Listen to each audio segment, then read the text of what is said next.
महाराष्ट्र में सियासत थमने का नाम नहीं ले रही। पक्ष और विपक्ष के बीच वार पलटवार का दौर जारी है। इस कड़ी में प्रदेश के डिप्टी सीएम फडणवीस ने बड़ा बयान दिया है और दावा किया है कि वो 24 घंटे की सरकार बनाने के पीछे की असली सच्चाई सामने लाएंगे। बता दें, गुरुवार को मीडिया से रूबरू होते हुए फडणवीस ने अजीत पवार के साथ सरकार बनाने पर खुलकर बात की और कहा कि वो नवंबर 2019 में राष्ट्रवादी कांग्रेस पार्टी के नेता अजीत पवार के साथ अल्पकालिक सरकार बनाने के बारे में वो पूरी सच्चाई सामने लाएंगे।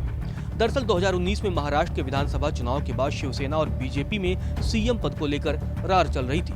इसी बीच बीजेपी ने एनसीपी के साथ मिलकर सरकार बना ली। उस समय देवेंद्र फडणवीस ने सीएम पद की शपथ ली तो अजीत पवार को डिप्टी सीएम का पद दिया गया।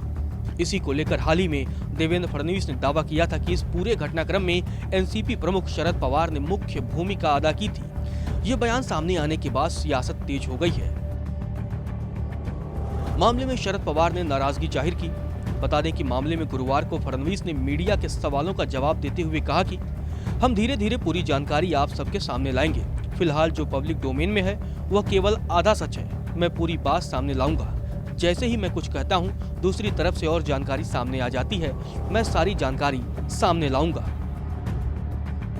वहीं फडणवीस से पहले मामले में बुधवार को शरद पवार ने अपनी प्रतिक्रिया दी थी और कहा था कि इस बयान से पहले बुधवार को शरद पवार महाराष्ट्र में बीजेपी की अजीत पवार के साथ सरकार बनाने की कोशिश के चलते महाराष्ट्र से राष्ट्रपति शासन हटाया गया था।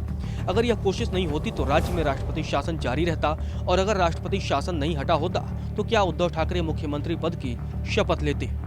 मालूम हो कि फडणवीस अजीत पवार की सरकार केवल 3 दिन तक चली थी। बहुमत सिद्ध न कर पाने के चलते फडणवीस सरकार गिर गई थी, जिसके बाद उद्धव ठाकरे के नेतृत्व में शिवसेना, कांग्रेस और एनसीपी की महाविकास आघाड़ी की सरकार बनी थी।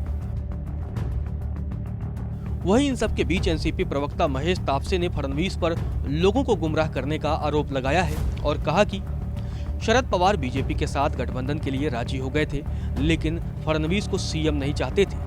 फडणवीस का बयान एनसीपी के संदर्भ में भ्रामक है। हमारा बीजेपी से कोई लेना देना नहीं है।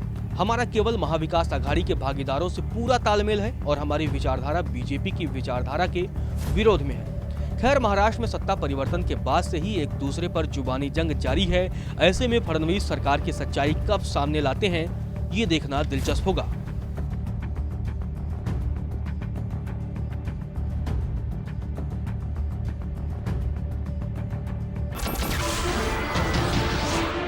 नमस्कार, मैं हूं मानक गुप्ता।